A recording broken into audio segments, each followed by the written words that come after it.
Hey there, my name is Frank van den Ende, and in this video I would like to give you an explanation on Project Prof.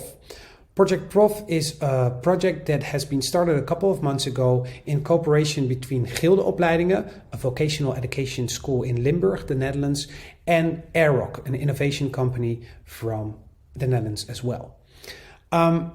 The base principles of Project Prof is what you're seeing here right now. We would like to make education as adaptive and as relevant as possible for every learner in the world.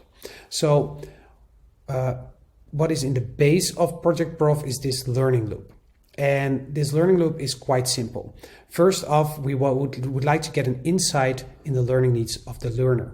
And we do that in first case, by letting the learner score him or herself.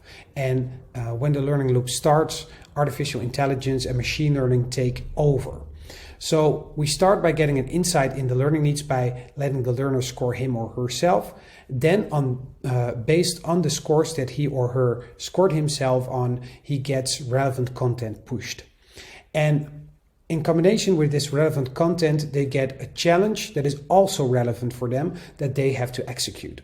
So once they have executed this relevant challenge, they have to assess, and somehow you have to assess that challenge, and we choose for social validation.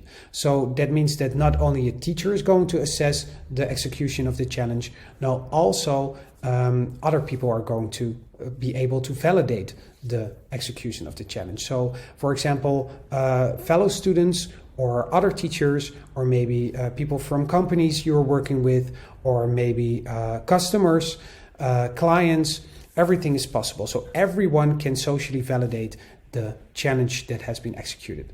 And once that execution has been validated, the machine takes over the recalculation of the validation. So based on the recalculation, you get new content pushed, you get a new challenge that you have to execute.